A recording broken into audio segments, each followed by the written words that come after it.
Hello, I'm Julian Whittle from Cumbria Chamber of Commerce, and I'm here with Shane Byrne, Partnership Manager at JobCentre Plus, to talk about how job centres can help employers to fill vacancies. Shane, unemployment in Cumbria has been falling for years now, leaving aside the occasional seasonal fluctuation. And in South Lakeland, the claimant count is only 0.7%. In Eden, it's slightly higher, only 0.8%. And those I know are among the lowest, not just in, well, they are the lowest in Cumbria, but they're amongst the lowest in the country. Is this creating a problem for employers? Well, I mean, the first thing I say is obviously for the job centres, it's actually great news to have employment rates like that. We have generational employment highs with more women working than ever before. But yes, I have to admit that there are real skill shortages in key areas. But what we do and see as a department in the DWP and job centre sites is real innovation from employers to fill those vacancies. Obviously, it's not a problem that's going to go away.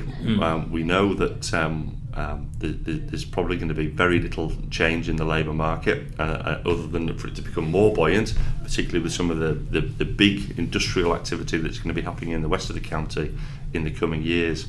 But to address that, what we're looking at is use of the LEP-funded ESF projects that are going on in the Cumbria. There's a fantastic programme called The Edge that's being managed by all providers in Cumbria to support employers with their talent management.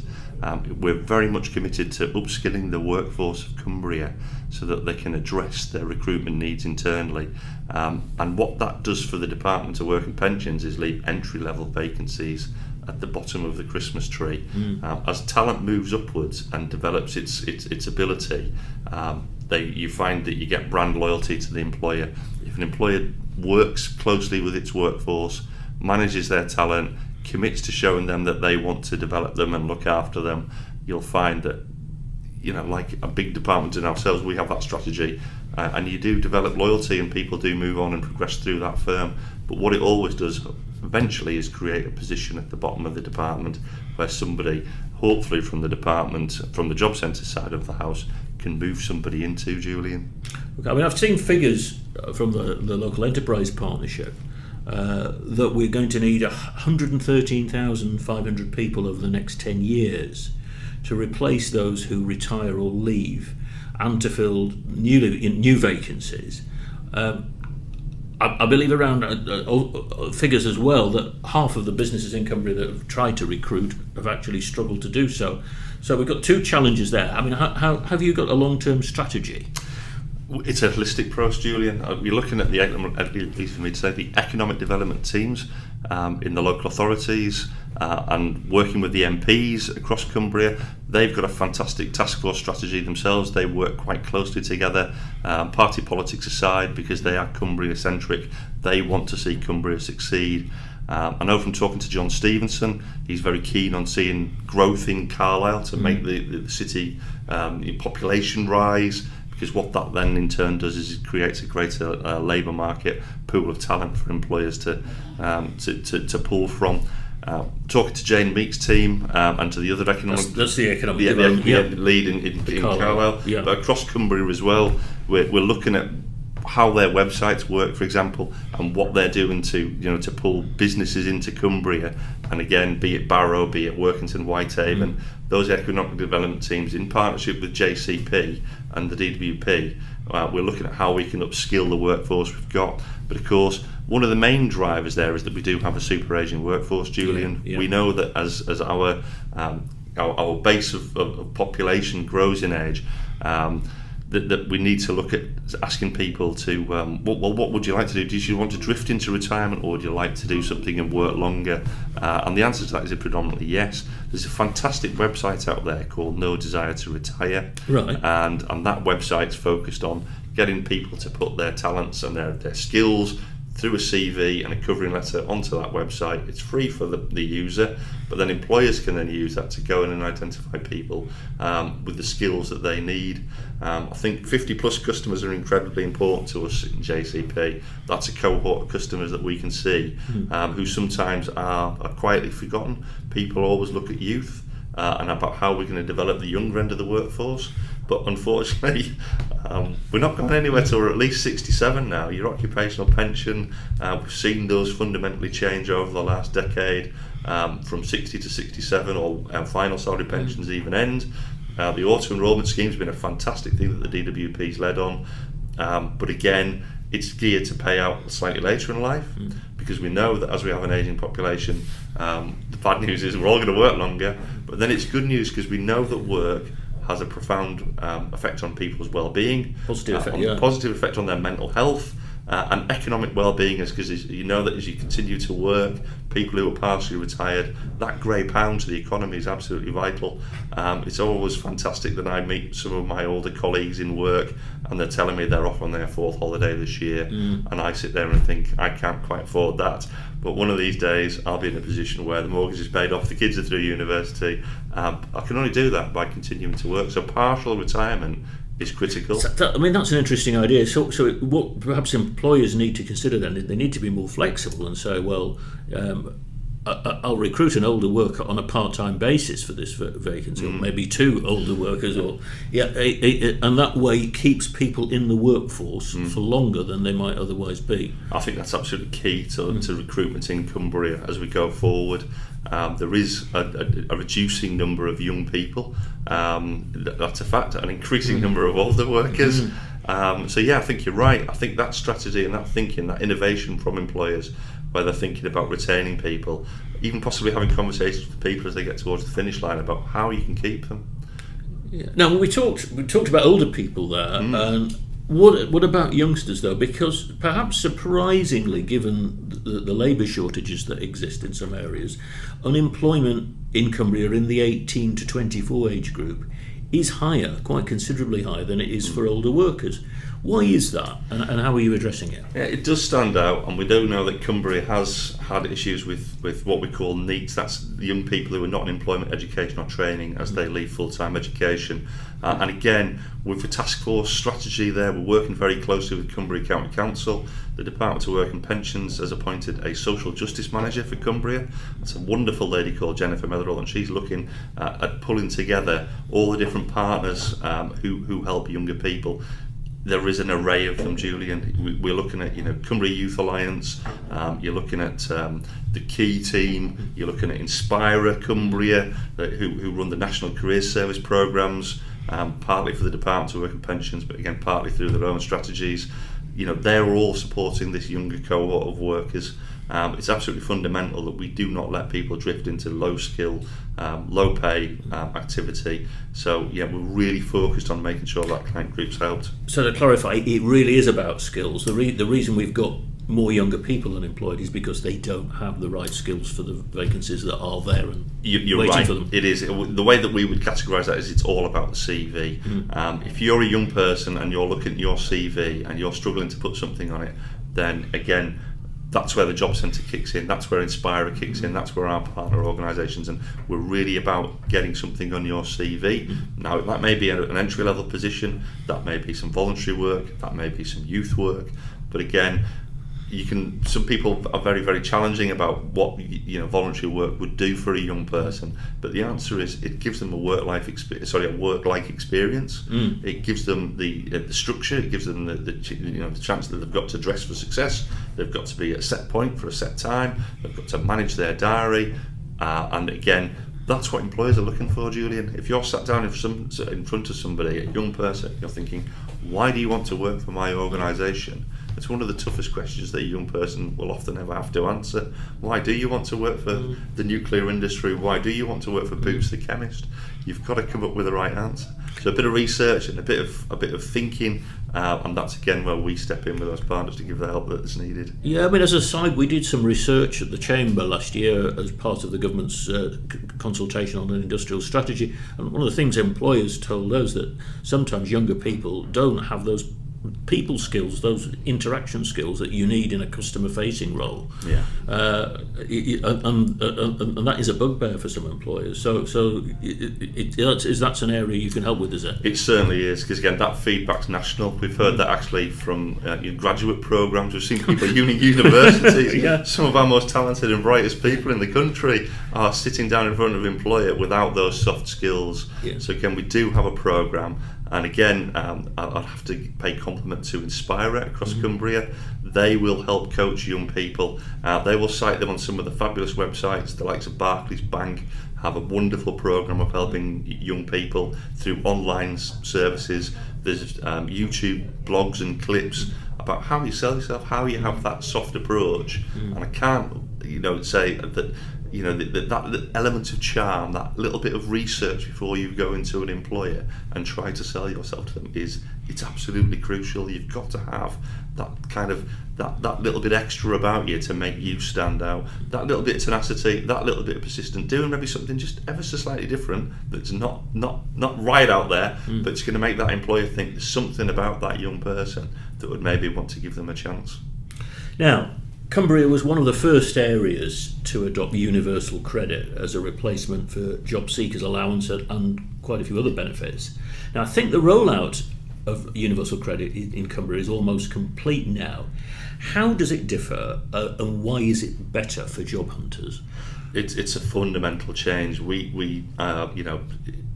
It's about making work pay, Julian. Universal credit, it's had an awful lot of adverse reaction. There's all sorts of blogs on YouTube and what's fundamentally wrong with it. But what it's designed to do is help people move into work. It's removed the hours precipice that existed under the legacy benefits that meant it was very challenging for clients to wait a month to get paid, or to wait 6 weeks for an employer to pay them. Our clients, as they left legacy benefits like employment support allowance, like income support, but predominantly job seekers allowance, found making the transition really challenging. Now, universal credit is designed that you don't lose any of your payments until you start to receive money from your employer.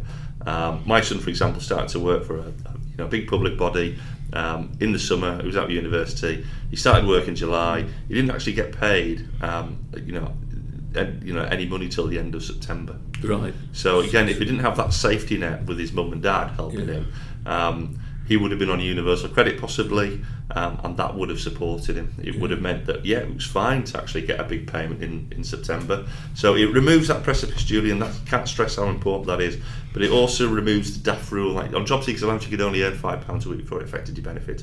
The tapers on UC mean that you keep a far greater percentage of your income, and therefore more of what you earn remains in your wallet before you lose any of your housing benefit, your council tax reduction benefits, your entitlements for free prescriptions and the like, Julian.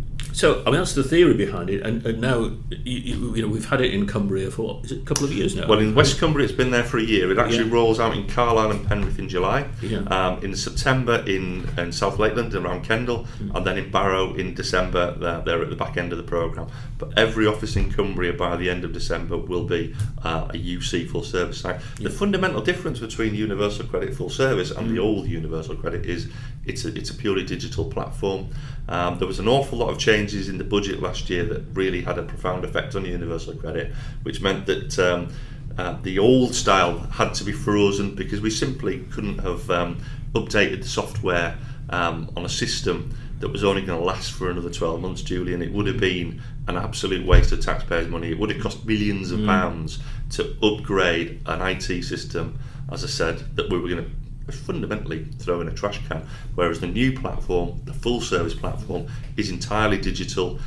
It's wonderful in comparison to any of the legacy systems that we ever had. It's really, really agile. It allows us to make changes much more quickly. So UC full service is the future for all of us. So where universal credit's already in use as a benefit, are you seeing, is it delivering the benefits that yes, it is? It is well, helping people. This is always a matter of opinion, but I think yes, it is. For example, there's over 500,000, I think it's 575,000 people across the UK who are now on UC. We will see that figure increase as full service continues to roll out over the next 12 months. But 39% of that 575,000 people are in work. Yes. So now because it replaces tax credits. Correct. Like it's 6 benefits into one. Yeah. And that's one of the big players. That's one of the unknowns in Cumbria. As the big area offices like Barrow and Carlisle roll out UC, it's a bit of an unknown for us as to how many customers we will start to engage with who are in work, because as they naturally migrate, as they have changing circumstances, maybe as they fall in and out of work, they'll migrate from tax credit onto universal credit, but then back into work. So we'll support more and more customers. And to support that, we're starting to see our fundamental opening hours change. You can contact a job centre 24/7, 365, but we're looking at whether or not we will be open from earlier in the morning till later in the night, and we're looking at Saturday working, because we do want to be able to support people who are in work. And if you're working sort of Monday to Friday within working hours, you'll find it increasingly difficult to get in touch with us. We've already found that with our service centres and our telephone teams and our contact centres, so they're already open till much later in the day, and we are reacting to the needs of what people on the street need. Okay. Now tell me how you can help businesses that are looking to recruit. I mean, for example, I know that you work closely with Primark when they opened their new store in Carlisle in 2016. So how can you help individual employers like that? It's a very bespoke service that we do offer. We are very much into social justice, Julian, and I think it's a prepaid service to use a job centre, but we do have Universal Job Match. That's about to be replaced by a new digital platform. It'll still be called UJ, but it'll be a totally different platform, and it's basically been upgraded by a new IT firm. That allows employers to place their vacancies online, and I'm going to say that it's free. It doesn't cost the employer anything, whereas we know that the reputation of lots of other websites are really good, and we always recommend that our customers use an array of different websites to search for work, because a lot of big employers only recruit through their own website. What a lot of the big other search sites or websites with jobs on do is pull in vacancies from, they kind of trawl them and pull them in. Universal Job Match doesn't do that. It's about the employer placing it on directly. But what we can see is when we go onto some of these other websites is it's just pulling through the UJ website vacancies that are possibly on for the likes of G4S or whoever. And I would say to an employer, don't put all your eggs in one basket. Don't pay a fortune to a website when you can put it on Universal Job Match, and it'll be cascaded across the piece wholesale anyway. What we're also doing though is looking at employers to see, I mentioned social justice before, is we give a gold-plated service to employers who will help our most disadvantaged customers. Right, yeah. If you will give a commitment to helping lone parents, or if you will give a commitment to helping older workers, if you give a commitment to helping younger people, we mentioned that 18 to 24 category, if you can just sign up on the dotted line, basically verbally, to say, this is the cohort of customers we want to help, we really roll out the red carpet at the job centre. We've interview facilities in all our job centres across Cumbria. We let employers use them free of charge, and we run a matching service for them, where we will look at the pool of talent that we've got on our books and try and identify people who can move into their vacancies. We will coordinate our website activity. We will touch on Twitter in a minute or two separately, but we really look at moving out of the box as to how we can help employers. But the big two is we know that placing a vacancy in the local press is very expensive. We know that placing an order with a hotel, for example, to do your recruitment exercise, again, a town centre site is very expensive. When I was working with some of the Centre Parks team doing a jobs fair in Penrith last year, he told me, one of the guys from one of the coffee shops told me that they'd spent over £950 running a recruitment exercise where they booked a big hotel in the town, they put a huge advert in the local paper, and they saw 3 people in 5 hours. Because again, you're looking at an employment rate in Eden of 0.8%. Really tight, really tough to recruit. But we, as a job centre, because we have that talent pool automatically engaging with us, we put 63 people in front of that employer over 3 hours. And he was absolutely delighted, because from that he'd got a pool of 12 people that he was going to go back to make an offer to. That's a great. That's a great anecdote. Thanks for that. We look at jobs fairs; they're critical to us. We've got a really holistic approach to what we can do to help employers. So if you're an employer, you're struggling to recruit, come and look at talking to your local employment advisor in your job centre. Kate Twentyman in Carlisle, Zelia down in Kendal, You've got Fiona down in Barrow. They're wonderful ladies. They will help you with your recruitment. You've also been working hard to help ex-offenders and former drug and alcohol abusers try to get back into work. How have employers been receptive to that? On an individual basis, Julian, it's always a tough one. That you talk to most big employers, and they do have a policy of we won't take customers, for example, with knife crime if they're going to work in some of the local fish factories across Annan and the West there, or sort of big multinationals who will say no, we have an active policy of not recruiting customers who are ex-offenders. But it's back to that. It's about social justice. Our strategy is that if you come out of prison, you have served your time. The punishment is that you'll never be allowed to work again. I think as a society we have to accept that economic well-being is fundamental to stopping and preventing crime. We have seen crime falling, but if you're that employer and you're thinking, I don't really, but we do have strategies like work trial. We do have strategies, around voluntary work experience that again get something on that person's CV. It's about getting them a toehold back into work again. And I would say to any employer across Cumbria, please give somebody that second opportunity, that chance. They've put their past behind them, and we need to move forward. They are actually, if I'm honest, our most challenging client group to move back into work, Julian. We do have a relatively high percentage of customers who are ex-offenders that are slightly sticking on our books, but we do have exemplar employers like Timpson's. We do have exemplar employers like Marks and Spencer's. They have actively run programs across the UK, and they have those good news stories that somebody does something crazy when they're young, it's something that's gone too far on a wild night out or whatever, and they do have that, it would fail a DBS check. And again, sometimes there's little orders that put in place because of wild nights on the town that jeopardise people's entire futures. So we are working and talking and engaging. Back to that gold-plated service that I talked about before. It's asking employers to really think outside the box. But it's within their interests as well, because it's a talent pool.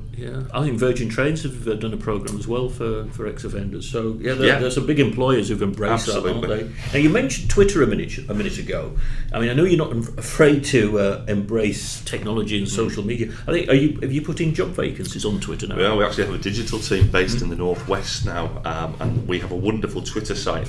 Please follow us at JCP in Cumbria.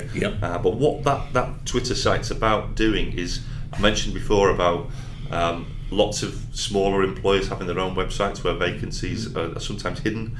There's, say for example, across Cumbria, the caterer is a fantastic example of a bespoke website that recruits into the hospitality industry. Our little digital team, it's not very big, there's only 3 of them. They get in there and they identify those vacancies across Cumbria, and they're populating those into that Twitter feed. But then we look at our, for example, we support Cumbria Voluntary Services, for example. They'll often have days where they try and recruit. We'll place that information on Twitter. Any jobs fairs that we run in our site, again, that little bit of extra insight as to where they're running, where they're going to be, what they're about, they're on the Twitter feed. Anything that any external organisation's doing to try and economically help people in Cumbria, we're all for. Please let us know, because we'll get it on our Twitter feed. And again, we're a target destination, Julian. We'll engage with hundreds, if not thousands, of people in Cumbria over the course of a week. Our footfall still remains incredibly high into job centres. I remember talking to you years ago about where we needed to be situated in a town, and the architect said to me, well, it doesn't really matter where you are, because customers are going to come to you. And the penny dropped then. I thought, yeah, that's true. And therefore, because we have that group of clients, we ask them to follow us, and therefore we've automatically generated thousands of customers who we can inform about what's going on across Cumbria on any given day. Now, JobCentre Plus operates a national scheme called New Enterprise Allowance, which helps unemployed people set up their own business. It's actually delivered in Cumbria through the Chamber's Cumbria Business Growth Hub. Explain how that one works. That's excellent. I'm really passionate about the new enterprise allowance scheme. As you mentioned, the team based in Carlisle deliver that, but they reach out across the whole of Cumbria. I know I've listened to them talking to our clients. I've listened to them engaging with work coaches in job centres about that service. It's a very holistic package of support for anybody with an idea that they want to maybe take forward and turn into a business. It supports customers with a business plan. It can sometimes help them with a marketing strategy. It's designed and tailored on an individual basis. So if you're thinking of setting up a multinational, if you're thinking of setting up a very small business, but we've got some wonderful little success stories where we've seen people move from benefits into self-employment. We continue to support them with benefits for 3 months after they actively start work without fear of how much they're earning. So, because obviously as you do a new business, your earnings are going to fluctuate on a weekly basis, but we'll continue to pay them some benefits for that 3 month period as a department. But we really do place it in the hands of the Chamber, and I'm really delighted to say that they do a fantastic job of helping people with that business plan, about that model, about how to pay your tax, about how to manage your national insurance, about how to set your pension up. Very holistic, very bespoke to that individual, what their needs are. I mean, they get one-to-one help from a specialist advisor. We have a scheme for startups generally called BSIS, Business Startup Support, and they can tap into that, and they can get apply for loans as well, I think, can't they, the new enterprise allowance as well, to help get very true. Equipment or tools or something. It's whatever that client needs to make that business succeed. And I think the ambassadors in Carlisle, for example, you meet lots of brand new businesses that just set up, and every time I talk to one of them, I always say, did you engage with the Chamber of Commerce? Did you talk to the Job Centre about your business before you started up? What I would say is, don't start a business without the Chamber of Commerce. Don't think about setting up somewhere without asking, because they will quickly refer you back to the Job Centre. We'll quickly do a little tiny bit of paperwork that's needed, and we'll get you that holistic support. That's a great point to end on. Thanks very much, Shane. Pleasure. Good to see you, Julian.